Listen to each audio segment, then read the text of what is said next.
Hello and good afternoon, everyone.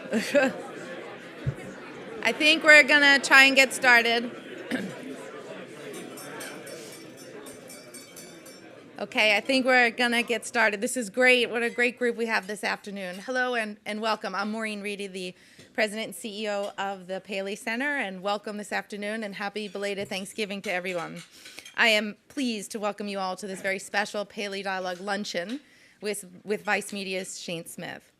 As always, I just want to quickly start by thanking our partners at McKinsey, who underwrite this very special series, with a special thanks to Jeff Sands, who is the head of McKinsey's North American Media and Entertainment practice, and also a longtime trustee of the Paley Center. Some other trustees here with us today: Nancy Dubuque, John Miller, and Joe Marchese. Welcome.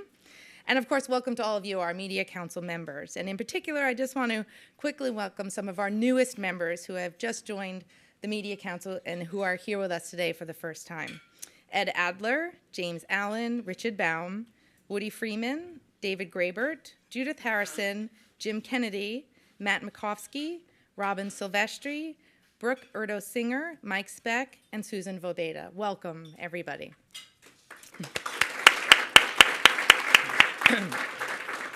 And to those of you who are here with us as guests today, I'll just mention quickly that the Paley Center is an invitation-only membership community that really serves as a think tank, an independent forum for leaders and innovators in our industry. If you're here with us today, someone has recommended you for membership, so it is my pleasure to invite you to consider joining our special community. There's information at your seats, and our Paley team will certainly be happy to answer any questions that you may have.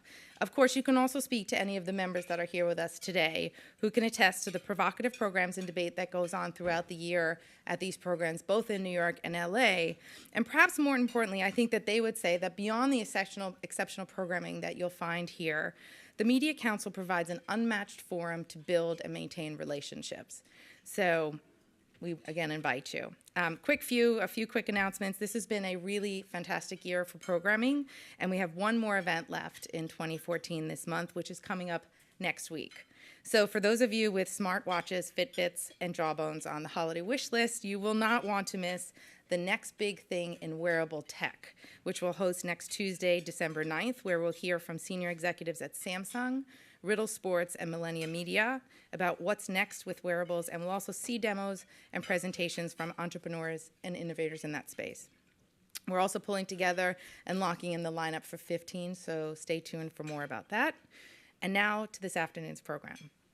Today we are thrilled to have Shane Smith with us. It seems it's not possible to talk about the changing face of media without acknowledging Vice's contribution to the ongoing disruption in media. Fortified with recent investments from Silicon Valley's technology crossroads and A&E, following a prior investment from Fox, Vice has been called the rabble-rouser of news and entertainment business. If you've been to some of our recent programs, you will notice how many times Vice has come up in discussion. A few examples: it came up in discussions with Al Jazeera America and Pivot this past spring, with Reuters CEO Andrew Rashbass earlier this fall, and just 2 weeks ago at the Paley International Council Summit, Sharus Alvi, Shane's Vice co-founder, moderated a really dynamic conversation with Egyptian political satirist Bassem Youssef and Pakistani documentary filmmaker Sharmeen Obaid Chinoy. And Vice was raised repeatedly in a session with Vox Media's Jim Bankoff and BuzzFeed's Jonah Peretti, and which was moderated by Fusion's Felix Salmon, who is here with us today as well. And then just last night, Vice made some more news when Shane was awarded the Knight Foundation's Knight Innovation Award at a special ceremony hosted by the CUNY Graduate School of Journalism. And further, the Knight Foundation joined with Vice to announce the creation of a new $500,000 training fund to be administered by the Journalism School and the Town Knight Center for Entrepreneurial Journalism. Our congratulations to you, Shane. And now, with the help of Jeff Jarvis, the director of the Town Knight Center, we're going to find out what it is about Vice that has all the media industry abuzz. As always with these events, remember we're live streaming, and we invite you to be ready with smart and probing questions. We just quickly ask that you wait for the microphone and identify yourself, again, for the folks watching by live stream. So now, please join me in welcoming Shane and Jeff.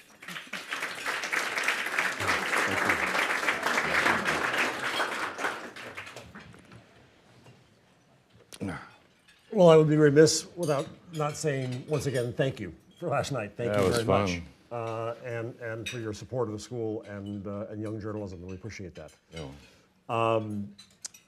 So let me start here. We are in a monument to big old TV, the house that Paley built, a gigantic Tiffany box. Are you seeking to disrupt what this stands for, or to aspire to it, and you can't say both? Both. Well, I think that, you know, TV has had a very good run. And It was nice while it lasted. yeah, and we'll continue to make money. But I think that, I mean, the reason why I think, you know, our partnership with A&E is so good is because they're very forward-thinking, not just A&E, but Disney as a whole, about what's going to happen, you know, on mobile, what's going to happen online. How do we do 3 screens, 1 screen, OTT all at the same time? How do we program that? How do we innovate? And actually, I think they're the best at that around today. And I think that right now you're seeing who's going to actually make it, who's going to get there, because it's quite difficult to do. And I think actually, I won't say it's difficult to do, I'll say it's impossible to do, all 4 things simultaneously. And that's why we need help with TV, and TV needs our help. And I think that, as they say in French, union fait la force, together we are stronger. If we can actually learn from each other, and figure out, you know, what we do well and what they do well, then we're going to be a force to be reckoned with. And I think that people who are just trying to figure it out on their own, or try to do it in-house, it's going to be painful. But I think there's an opportunity to become the company and the person who makes the internet, digital, the force on its own. I was talking with some of your friends last night that I think there's an opportunity for a Jon Stewart or a Howard Stern or a you to say, screw old media. We're going to make the internet work as the key place. Why not do that?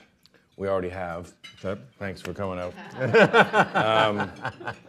I think, you know, when we look at our business, and I try to simplify everything because I'm a sort of blunt instrument.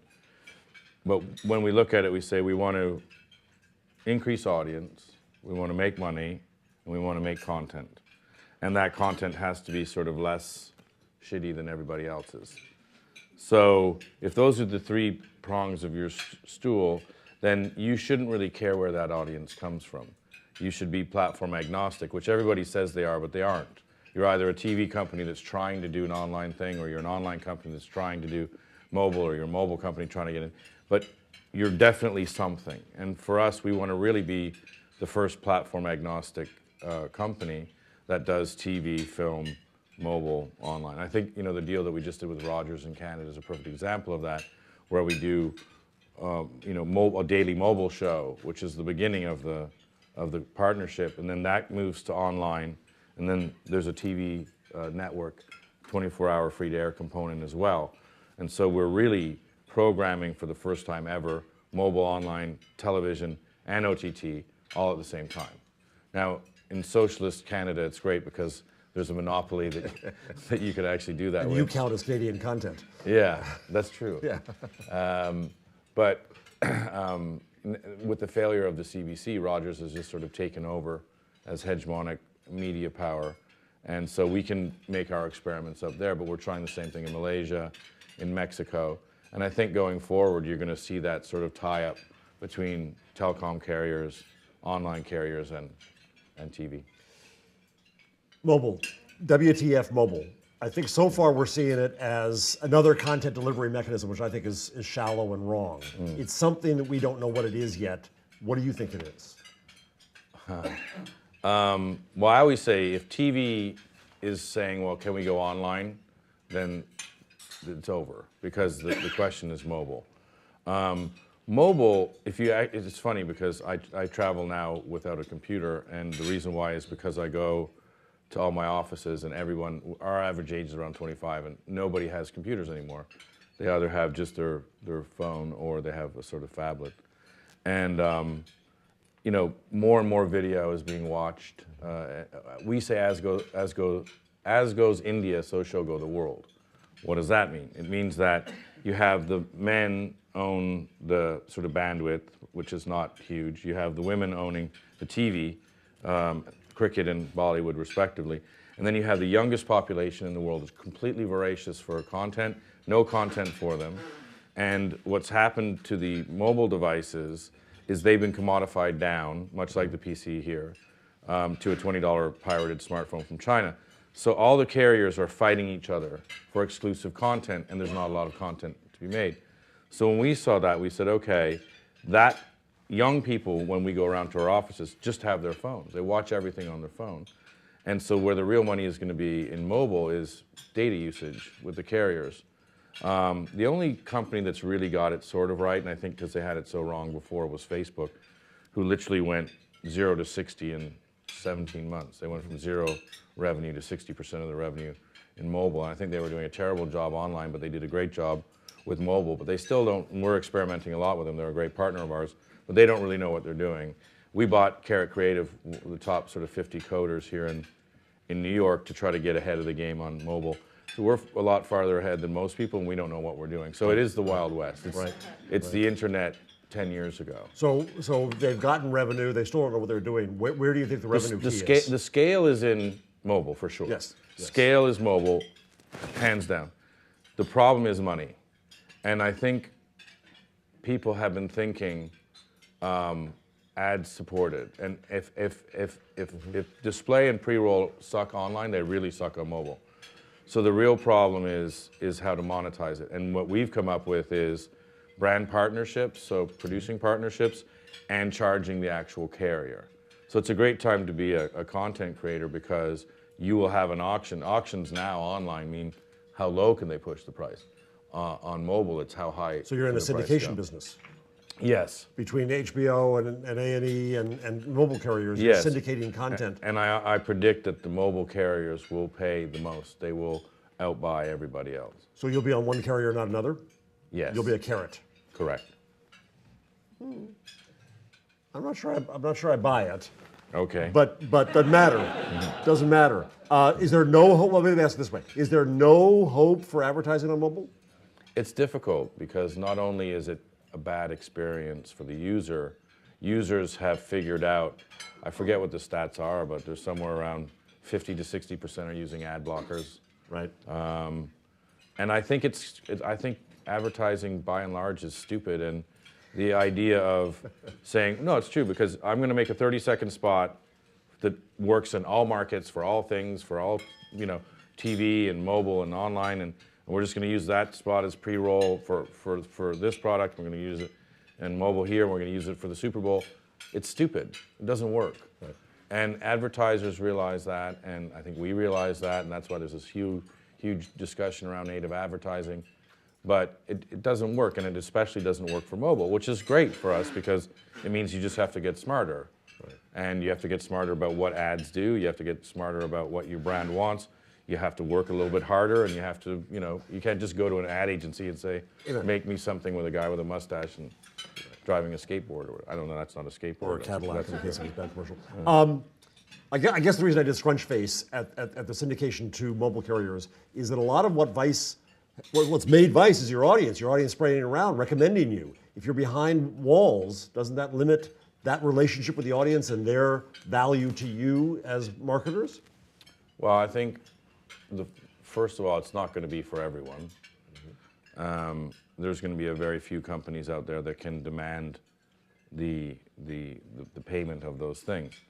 But what we've worked very hard to do in the past few years has been to verticalize our offering. So we have a sports offering, we have music offering, we have a food offering, we have news, et cetera, et cetera. So one of the reasons why we did that is for example, AT&T, Sprint, and Verizon all want to do a news show, right? So you have an auction. Who gets the news show? Now, obviously, you're going to have an online component, and we'll have a TV component. But the daily news show, what we call a capsule, which we're testing right now with Snapchat, actually, I believe the numbers that we already have on Snapchat were the #1 news show in America. But it disappears.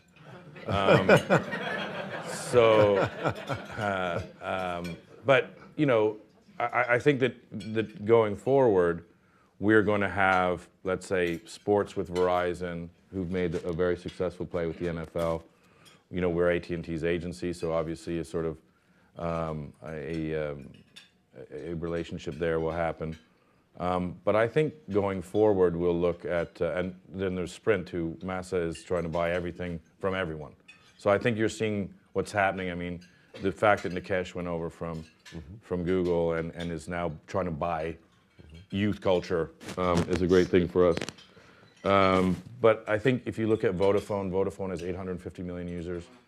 If we do a show on Vodafone, just in Europe and in India, we'd be the largest show of any kind, pushing to all their users. So A, it's huge scale, and B, it's a lot of money. So I think that going forward, that's where we're positioning ourselves. Now it's hard to do, because that's a lot of content, you can't and be it has to be commodified. good. You can't be commodity. Yeah. You've got to be special. Yeah, and well, it has to be good. Yeah. I mean, it has to be good every day. Right. And that's hard to do. Didn't anybody tell you that news is a crappy business? Yes. Why are you in it? Everybody told me it's a crappy business, and that's why we're in it, because there's a huge white space. Because everyone said, as a given, young people don't care about news. They especially don't care about international news. And they like short, snackable, sort of barkery content. And so we did an experiment on YouTube with the original channels concept, and everybody said, you can't do news again. So of course we did long-form documentary news, because why not? And we became the #1 original channel, but we also became the top channel in all of YouTube, which is the most democratic video sharing platform in the world and largest. We have the largest time on site, so we do 28 minutes on average versus 2 minutes for YouTube. We have the highest video completion rate in all of YouTube. We have the best like versus dislike ratio in all of YouTube. So that's led to a great relationship with YouTube and Google that we never even knew of before, and it allowed us to experiment. And our first season on HBO, we took the same stuff we were doing online, and we're nominated for an Emmy. We won last year, no, we won this year, the Emmy for Best News and Informational. We're going to be doing a news offering. I'm not allowed to say that, but we theoretically are going to be doing a news offering with Nancy. And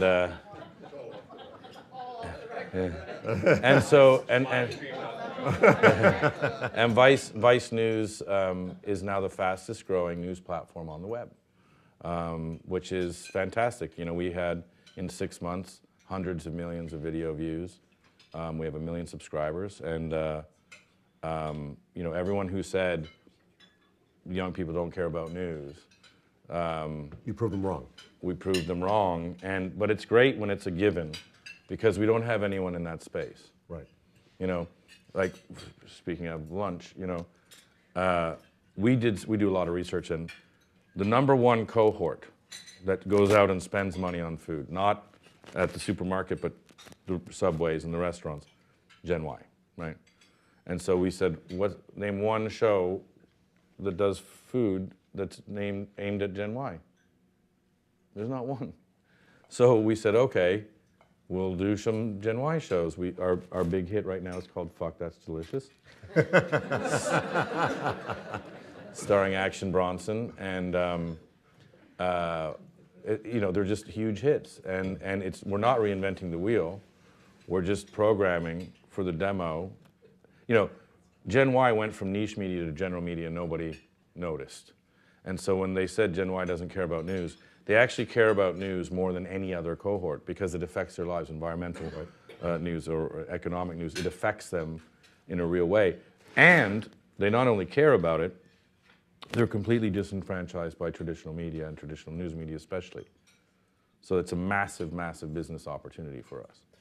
The reason I was so enthusiastic about agreeing with Knight to give you the Knight Innovation Award last night is because you're innovative, let's start there, that you bring new voices from around the world into news, that you, as you just said, proved that young people do give a shit about their Yeah. well, he started it, so I'm doing it too. Fuck, why not? It's like Fleet Week up here. Yeah. Thanks for not wearing a suit. You prove that young people care about their world. And then finally, what the thing that impresses me most, though, is that you brought a human voice to TV. Television became plastic. It became institutional. It became a cult of person. Oddly, paradoxically, a cult of personality with little personality. And you brought real human beating heart, spitting personality to TV. Or what I call it all TV. So let's call it that. What's the essence of the Vice voice? Well, excuse me, there's all different kinds. My favorite example is Thomas Morton, AKA Baby Balls, who weighs 98 pounds soaking wet. He has terrible dandruff, really bad BO and halitosis. Luckily, you don't know that on TV, so that's fine. And he's an incredibly socially awkward guy. And he has become our biggest star, one of our biggest stars, because everybody resonates with him. He's the quintessential sort of nerd. And people are like, wow, if he could do that, I could do that. And we call him Baby Balls because he's absolutely fearless. He would go anywhere. He just went to the deepest cave in the world looking for pharmaceutical plants, prehistoric pharmaceutical plants, because we have the superbugs now. We're in the post-antibiotic world. And deepest cave in the world doesn't sound like a lot until you realize that these guys train, 3 years, 4 years just to be able to go down. They go, a mile and a half down into the center of the earth and all this stuff. And Baby Balls just said, yeah, I'll go, no problem. And I remember the first thing he did, we were watching it, Spike Jonze and I, and he went and lived in the sewers of Bogota. There's a huge homeless population there. And the paramilitary groups periodically try to kill them. And there was a lot, and he's been living with these people, and he's, made relationships with them. And the day he leaves, they pour gasoline down the sewers and set it on fire. And, Thomas, who's incredibly sort of plussed by everything, just breaks down in the cab on the way. And Spike and I were just, bawling. And I think that's the essential thing about Vice is you can resonate with these people, you understand them, they're not superhuman. In fact, they're probably smaller and weaker than you. Yet, when they resonate, when they tell the story, when they're moved by the story, you get moved as well. And I think what this objective journalism gold standard sought to do, I was just in the South Pole, so I have a cough, but I'm not contagious. I'm on the meds. What was it? Oh yeah, so I think when you have that realness, so we sought to sort of to be so objective that we had this sort of voice of God, starting with Murrow and Cronkite. This is what this means, and this is what everything means, and you should listen to me. And we do the opposite of that. So today, I think, is Brian Williams' 10th anniversary. Someone said downstairs, right? Is Baby Balls the new Brian Williams? Yes. Are you going to make stars? He already is a star. Right. He's a big star online, and he's gonna have a TV show, and we have a lot of stars, not just Baby Balls. I mean, he's my favorite one because he's the antithesis of what no one would ever cast him in anything Right, ever. that's the point. And that's why. How he's did good. you know he would work? We didn't. Okay. We just thought it was funny. Okay. Because he's a really smart guy, but we were like, wow, if we can make Baby Balls a star, we can make anyone a star. You could prosecute a ham but, sandwich. But because he is who he is, everyone, resonates with him.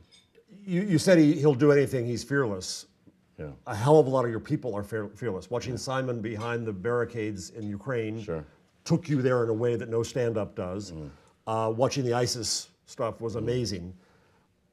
What do you do about safety and your people, not just how you train them or what you give them, I want to hear that, but also places like Reuters now won't take coverage from people who are in Syria because they don't want people to be motivated economically to go there. Yeah. So how are you handling in this very, very dangerous year for journalists? We just had the Committee for Protect Journalists dinner last week.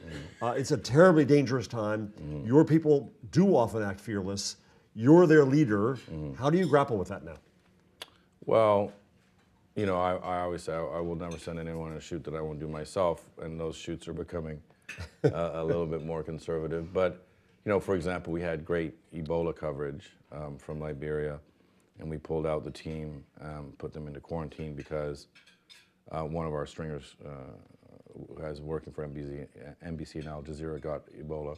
Now he's all right, thank God. But, you know, there's also, generally, you know, we have 5,000 contributors around the world. So most of the time, we'll use local crews. So, for example, I used to shoot a lot in Afghanistan, and the Pike guys who we gave the award to last night, very great at sort of security and stuff. And, you know, when I was there last, they said, we can't do it anymore. I mean, you know, every foreigner, especially journalists, are now targets.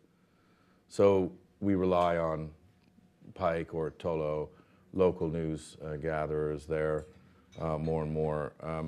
Basically, you know, we do all the traditional sort of go and, you know, combat training and all that business. You know, we have a couple of ex-Navy SEALs who are on staff as part of our crisis team when Simon got kidnapped. We had a crisis team on the ground. There's 12 journalists kidnapped. We were on the ground in 9 hours.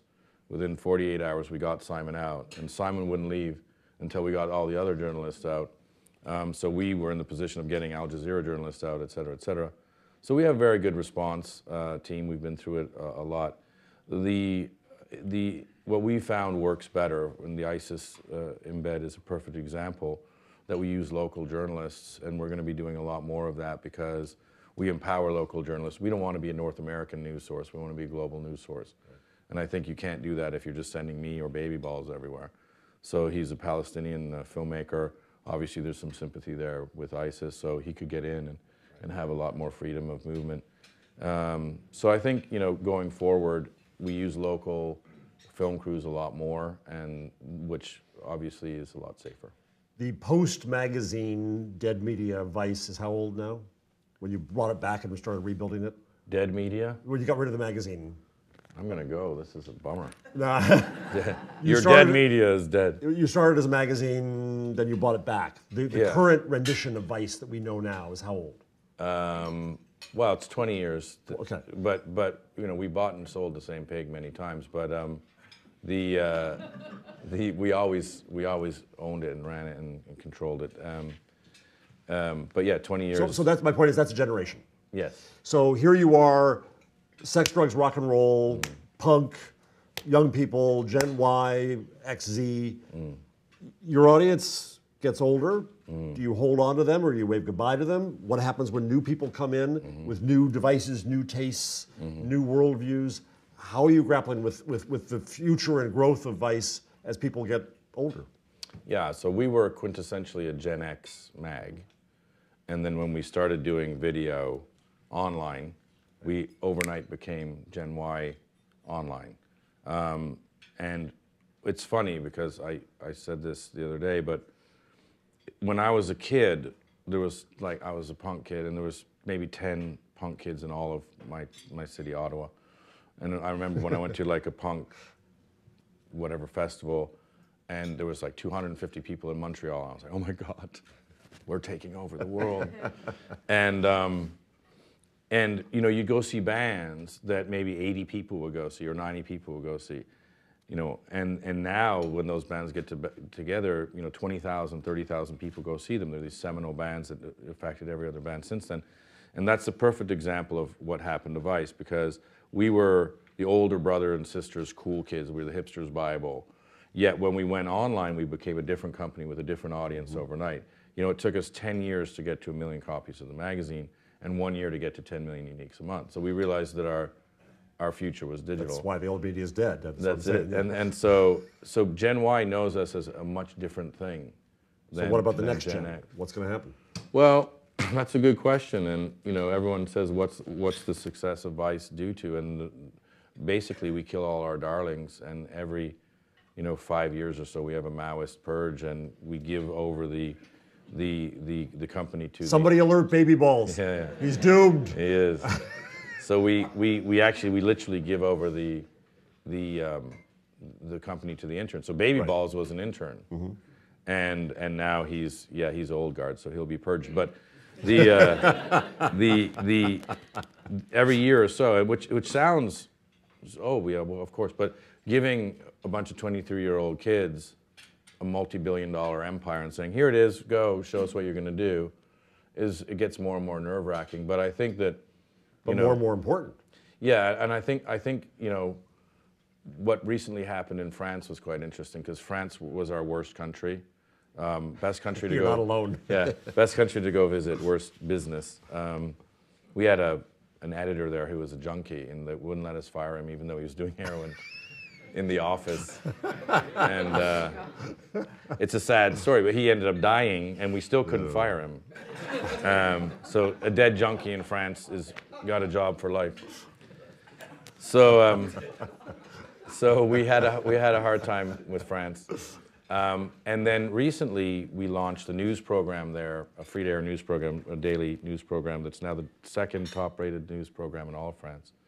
And so they've gone from worst to first, because now everyone's, oh my God, Vice is bringing the real news to France, et cetera, on terrestrial TV. And so I think that what's happening is you see Gen Y is actually waking up and realizing, they have the power, they have the purchasing power. Media for the longest time, and this isn't the house that old TV built, it's the house that the baby boomers built.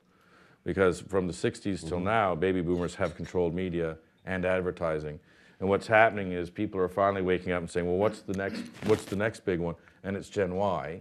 And they realize, fuck, we don't know how to talk to them, program to them, have any kind of relationship with them. And so for us, that sort of transference from niche to general media is what we're riding.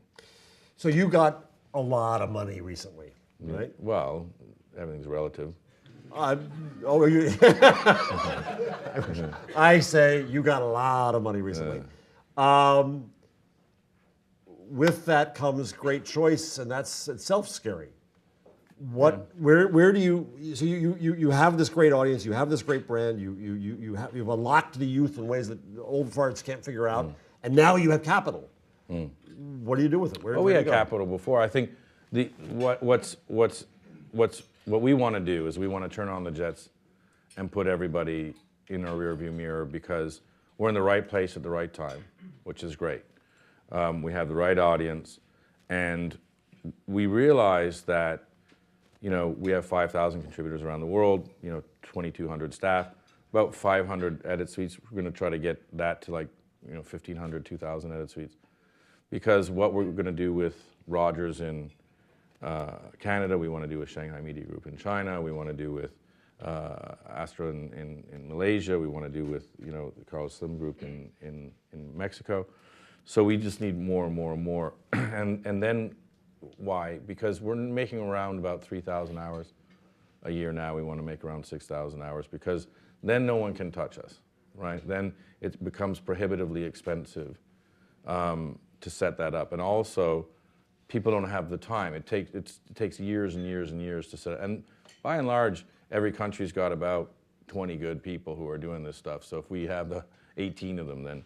So I think we're really trying to solidify. Also, we realize that there's a lot of great companies out there, very talented people. There's a real hot market for acquisitions in high tech, but not in media.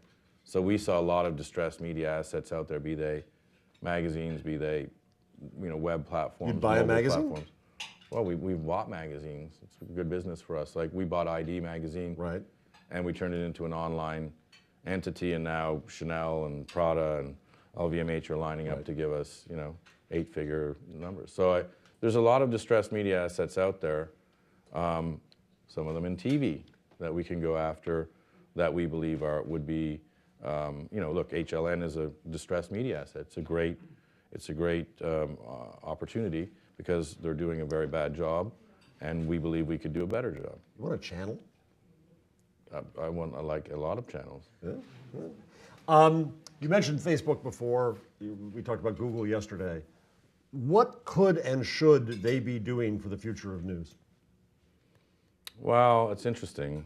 I spent a lot of time with Larry Page, and I was just with him recently for a long time, and he's an interesting cat, as you well know, because he could buy NBC, CBS, ABC with his pocket change, and I've talked to him a lot about that, and they definitely want to change the way that news is done.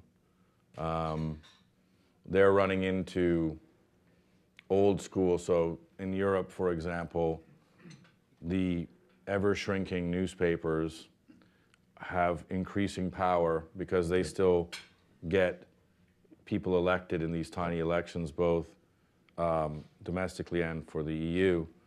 And because you have this shrinking, dying business, they're putting people into power that are trying to go after not only Google, but Facebook and especially Google. Especially Google in Europe. And, but I mean, they're going after digital platforms in general. And it's suicide. It's stupid. It's like, we hate the future. But it's just old newspaper dudes and old politicians, and you know, Google gets frustrated by that, and as well they should. But you know, I think that one of the things that we talk about is there has to be new news voices out there that are digital news voices.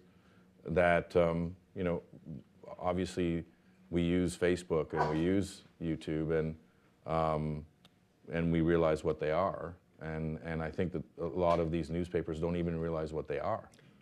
So, you know, if you look at Facebook, it's a referral engine. And you use it as a referral. It's free marketing. And they don't understand that. Yeah, So I agree. All right, to the room, the best part. Questions, arguments, challenges, curse words, anything. Oh, come on. It's always that first moment. Here we go. Okay, oh, good, over here. I hate that first moment. It's like sitting in the first pew of church and nobody wants to do it. Thank you for bravely Hey, asking Shane. Sean. hi. How are you? Good, how are you? You mentioned at the beginning you want to do three things, and one of them was make money. Yeah. You didn't spend much time in the conversation talking about the business plan, Sure. the business outlook. Maybe you could just spend some minutes on. And Yeah. you also talked about how you think advertising is generally terrible. So you've removed that from the business model a little bit. Maybe you can just help flesh it out for us. Well, that's a good question. I get a lot of shit for it, but every time anyone says to me, because you're supposed to just say, oh, content, content, content. You're like, great. But without money, there is no content. And if you don't take care of your money, then someone else will take care of money, and then they'll make the content that's probably going to be worse than yours, but you won't be making it. So I always say, if you hate money, then you hate content. You know, so since we began, we always said you have to have one page of ads for every page of editorial with the magazine. We had to make money. We've always had to make money on every single thing we've done. We've never had debt financing, any of that stuff. We always made cash. And the problem in media is that the margins are so high. So, for example, you know, TV's had such a great run. You know, online margins, you know, aren't as good as TV margins. And what we realized is we were making online stuff that we could license to TV at 100% margin. And one of the reasons why we like TV is because we'd already paid for a lot of the stuff. We sort of recut it, which is why edit suites become important to us. Why do we want so many edit suites? Because we can recut for mobile, we can recut for online and TV, and it's not expensive. And by the way, you lose creative control and you lose your margin control because then somebody else has the ability to jack up the prices. So that's why we do everything in-house, which initially is a lot more painful, but in the long run, you make a lot more money.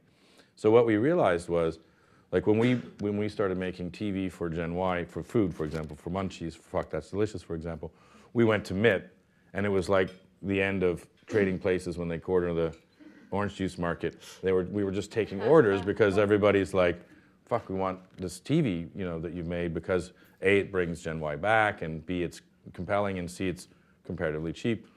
So, you know, there's actually a perfect time for TV because, you know, acquisition budgets are going down, but the market for high-end quality content is going up. So it doesn't make any sense. Whereas if you can make your margin online and then you know, or pay your price online and then go and make pure margin when you sell to TV, then that's a great business. And then if you can use mobile to say, well, I'm going to make X amount on TV anyway. So if you want my stuff on mobile, you have to pay a premium on top of that. So what's happening now on the business side of things, if you own the IP and it's international, you can take it and you can sell it to mobile in India, online in Brazil, TV in Europe, and you're just making money, in all those markets. And that's quite exciting, and that's why, everyone's lining up. We have the United Nations of Media outside in Williamsburg, Brooklyn, because we're growing exponentially, and that's not going to stop anytime soon. Sounds like you think TV represents a key part of your long-term profitability, and you want TV to survive. And well, there's thrive. 3 prongs to the stool there. There's TV, there's online, there's mobile, and then there's OTT. The scale and growth will come from mobile, right? And money will come from online and TV, because no one's really figured out monetization. Will money come from mobile eventually, besides the model you Well, mentioned? for us, it's coming now, and it's coming now through these deals with the carriers. That's not going to be for everyone. That's going to be for 5 or 10 companies. But that will pay more than enough for us to do our mobile endeavors. However, advertising on mobile is not going to work for most media companies for the next 5 years. Hi, Betty Cohen. Just a couple weeks ago at this institution, somebody asked the founders of both BuzzFeed and Vox, how come Vice has a better valuation than you guys do? And I thought he was actually comparing apples and oranges. Yeah, that's true. And I was curious to know, in my view, I feel like you're about voice and a brand and this platform agnosticness.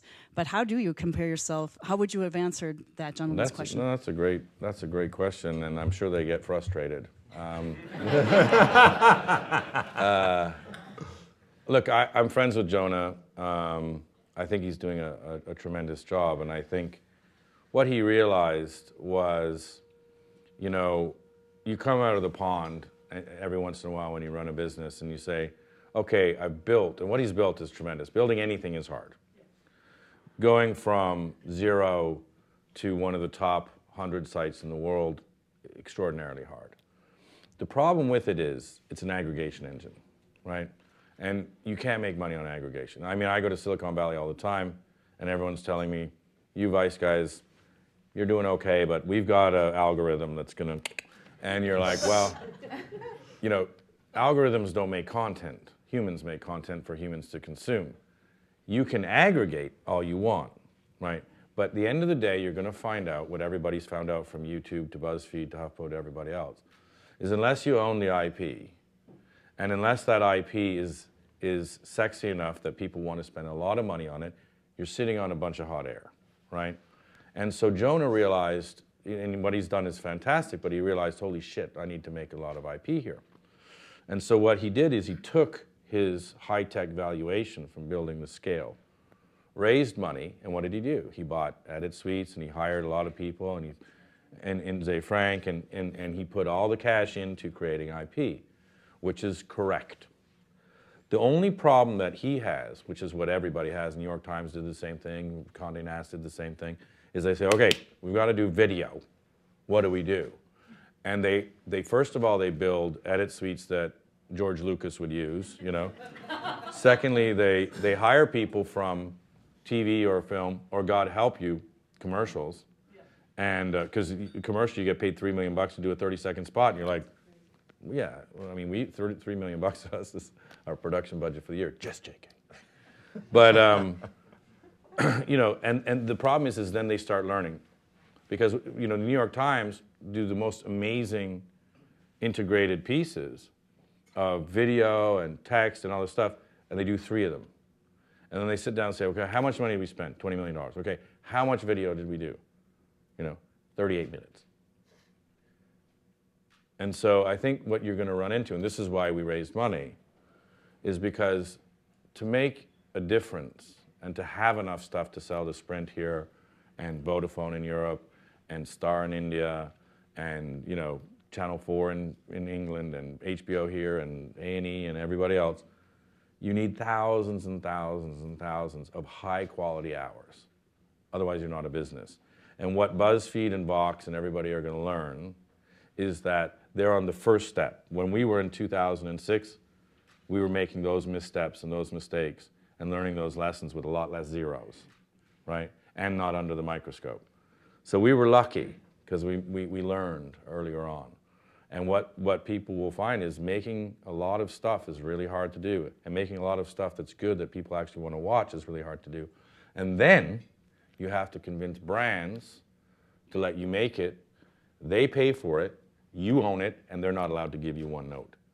And that's the key that you need to have going forward. And that's why smart investors like Nancy said, oh, these guys aren't going to stop. We've been doubling every year, and which is fine when you're making $1 million a year. But when you're doing $1 billion of revenue, to go to $2 billion of revenue is difficult. To go to $4 billion after that. And what they saw is that our growth isn't going to end anytime soon, because we're just scratching the surface with our licensing model of mobile, online, and TV. Because everyone's lining up to the point where we had to come back from MIP and say, instead of selling TV to the highest bidder, which is a great business model because it's pure margin, we make a lot of money. But we said, well, what's our TV strategy? We don't have a TV strategy other than making money. So we looked at that and said, well, why don't we try to own or participate in the platforms? And I think that that's our strategy for mobile and online as well. So, it's sorry for a long-winded answer, but what these guys are doing is tremendous, but they're on the first stage. And I think where we are quietly is we're further ahead of everybody else, and people could actually see, the trajectory that we have. And my final thing I'll say is, Jonah does a fantastic job of leaking memos, and and they leaked them because you can't ever. It's a leaked memo. You can't ever actually get a comment on them. But and the memo was oh, BuzzFeed's going to hit $100 million this year, which is a fantastic achievement, and we're budgeted for next year to do $1 billion. So I think you see that there's scale and then there's money, and you have to have both. So your real asset is your content creation and quality. Correct. Much more than just virality. We have zero aggregation. We do everything soup to nuts. And we believe that in the long run, owning that IP and licensing that IP will make you a lot more money than display ads or pre-roll against something that you've aggregated. And aggregation is also just if you look at HuffPo, how much did they alter the article? Did they alter it enough? I mean, they've got to have 100 running lawsuits against them at any time, and it's just not a sexy business. You have the same model as a Hollywood studio. Yeah. So you own it and distribute it. Yeah, and we kind of had de-risked it. I mean, the problem with a Hollywood studio is they get one hit out of every 10, and those 10 have. It's very interesting because we actually went to Hollywood, and we said, why don't you do it a different way, where you do your programmers for this amount and you de-risk it, because we figure we can make about $5 or $6 million on any film. So if you just did $5 or $6 million thing, deferred all costs, then it's a scratch and win card with a free card every time, and you can tell how I learned my business. And then when you have the hit, then you put it into the distribution, which is all they really have anyway. And the top guys all love it, and then it gets into sort of, we wouldn't even give this, Tony Scott or Ridley Scott or whatever, this one of them's dead, I know, but this deal. I mean, that was an actual quote, and you're like, well, I don't care. I'm not like a guy saying, please, You're not in the make a movie. blockbuster business. You're building the company as a Yeah, we wanted to sort of machine. reinvent how films are made, and also we had just a long line of talent who were saying, I'll defer. I want to be a partner on the film, so you don't have to pay me anything. I'll take back end. And we're like, well, this is just a great model, and so we'll see if that takes hold. So you're making films? Yeah. Well, we already make films. Yeah, I mean, you're we made making about more. 10. You're gonna, But now, yeah, double down on that Yeah. over here. Hi, Scott Singer. Hi. Are there any U.S. media companies, other than perhaps HBO and A&E, that are kicking it in digital and mobile?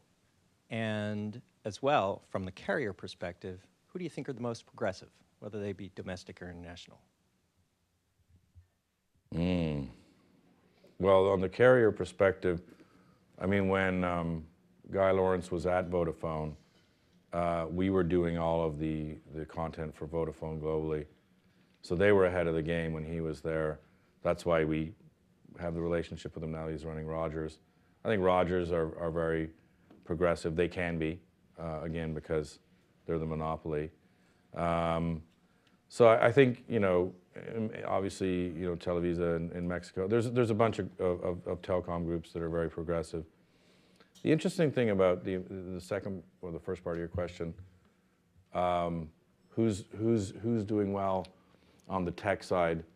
You know, I think there would be an obvious answer if anyone was doing well. It would be like, well, obviously NBC is killing it, but there isn't, and so there's your answer. I think Netflix has done a tremendous job. What's interesting there is I can't believe Reed still has his job, because you know, no, seriously, because I invested in Netflix, and I, you know, it was a great company and everything, and you know, my wife was a huge ambassador, and so she gave Netflix to all the family for Christmas and all this stuff.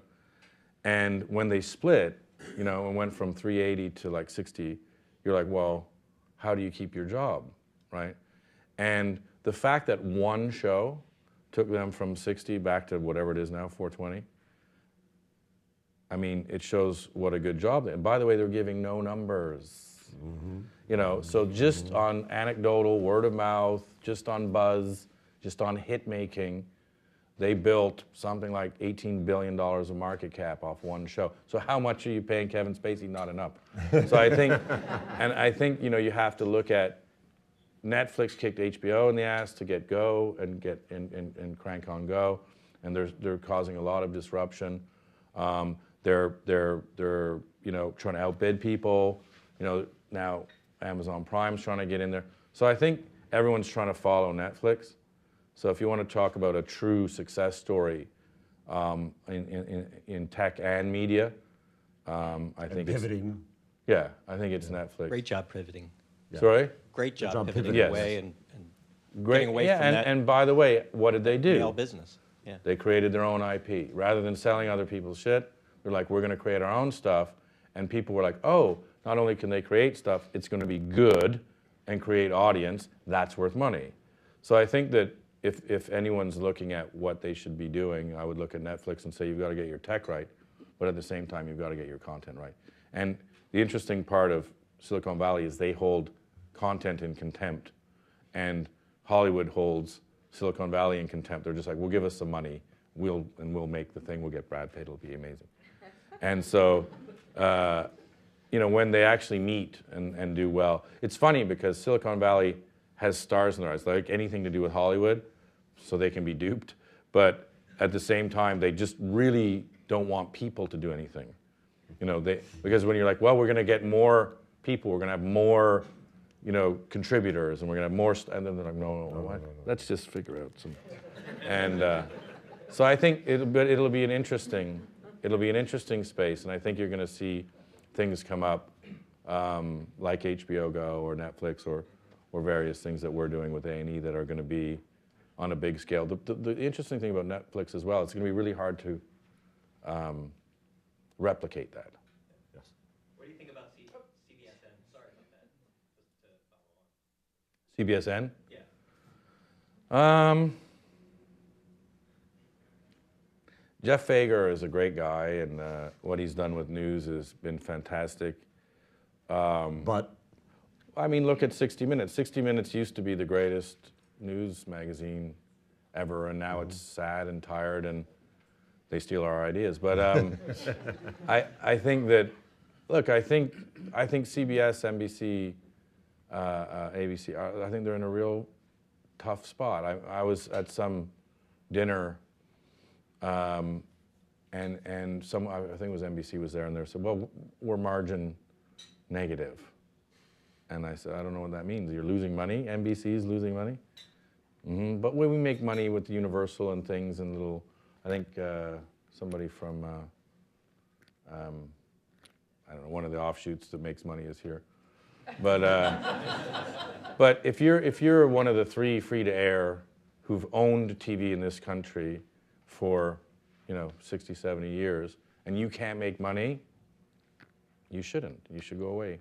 Because if you've had that position of power for that long and you can't make money, you're doing something wrong. Vivian. Vivian Schiller. You seem to be using the terms content, IP, and IP to mean exclusively video. Do you see value in your business? It struck me that when you talk about that, you then immediately start talking about editing rooms. Do you see value? Do you consider valuable IT as things other than video, like words or Sure, but words are harder to sell. photos, things like that? I think video, and one of the reasons why we're successful is we're always a little bit ahead of the accepted metric, which is not good. You should be a little bit behind the accepted metric. For example, Jonah with BuzzFeed is great at touting his numbers. The problem is all he has is O&O, which means, so I have my O&O, which is much less than BuzzFeed, but if you add my YouTube, if you add my TV in my 34 countries, then it's exponentially bigger. What we had to realize is that it doesn't matter if you own the eyeballs, it matters if you're getting paid for the eyeballs. But yet, everybody still cares about just that O&O metric. So, to go back to your question, what's the big metric now? Engagement, right? And engagement is video, because video, you stay and you watch, and by the way, it drives data a lot more than words, et cetera, et cetera. We started as a magazine. I love magazine. We have a huge editorial team. We do a lot of words, a lot of pictures. Much more difficult to build a business model off of licensing articles and photos than video. And to go back to this guy over here, I'm scintillating, I know, is someone had a little bit too much chicken. Is that we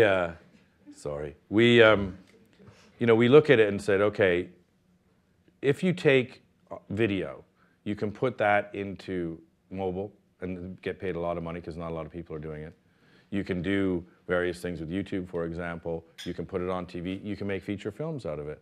So you can take that one piece of content and put that into pretty much every country in the world, in every platform and every screen. You can't do that with words. Words are words. That's it. And the information inside of it is easily commodified. Yes. Once we know information, it's known. Last question. I'm still imagining the meeting of you and Larry Page, the meeting of the minds, and wish I were a fly on that wall. He's much smarter than me. Bullshit. You're both smart. What advice did he give you for your business, and what advice did you give him for his business? Well, since my chief of staff is there, his first advice was get rid of my admins. See ya. Goodbye. Tell the balls guy on the way. No, he's a very interesting guy, and he's a very, very smart guy. And we were sort of agonizing, and obviously he has a lot more of this to deal with. But we're going to give away something like $800 or $900 million worth of equity to our staff. And I think that in Silicon Valley, people come out of college knowing what the strike price is. They know what round it is. They know, and in media, we don't really have that. And I don't know if it actually works. I don't know if giving people millions and millions of dollars does anything to make them work harder or to, I think having a mission and having a cult, that people believe in does. But we were sort of agonizing over it, and he was saying, if I had to do it all over again, I would do it not for profit, where we would profit share with everybody, so that every year you would see the upside. And I think when he looks at stuff, he looks at he completely de-stratifies the status quo. He completely starts at zero. And I think that because we've been in Williamsburg and our ignorance was our best ally, because we didn't know about TV, we didn't make those mistakes of hiring people. Instead of hiring people that were expensive because we couldn't afford them, we would go to the tech schools and say, give us your best shooter and your best cutter, and then Spike would run a school that would then train them how we do our storytelling. And I think that, you know, where he's really smart is that he'll just start from scratch. Also, he also believes, well, that's a $0 million problem, meaning if you put $0 million into a problem, you're not going to fix it, whereas if you put a couple $1 million, generally, you see some movement. And I think that, you know, we think a lot alike now, saying, okay, for example, the Knight Foundation Award, it's the greatest thing ever. You find, and now, you know, you're able to give money to journalists that don't have any money, that can do these incredible things. And when you look around, you're like, well, there's 50, 60, 100 groups that are just doing tremendous stuff. They have no money. They're completely sort of out and doing these things on the limb. Why don't we give them more money? Well, we should. And then guess what? You give them money and you help them, and then you get great content in return. But also you have media in many countries. Afghanistan won't have media because there will be a civil war, and it'll just become a black hole. And what will come out will just be whatever the powers that be want you to hear. It'll just be propaganda. The Taliban are cutting everyone's heads off. No, the Americans are the great Satan. It'll just go back to whatever. And so for us, when we look at journalism, we say, well, if we're going to do it, we should do it. And if we do it, then we should you know, kick out all the rules and give these people money so that they can go do these things. And that's our biggest challenge now, is going forward, is going to Android and going to, you know, GoPro and going to Samsung and iPhone and saying we need 20,000 phones with editing in there, and people can shoot and people can do it on the ground because we need this, you know, and they need this, and by the way, humanity needs this, because otherwise what you have is Russia Today and CCTV and Fox News. Shane, thank you for your generosity last night. Thank you for today, and thank you for Shake It Up TV. Thank you.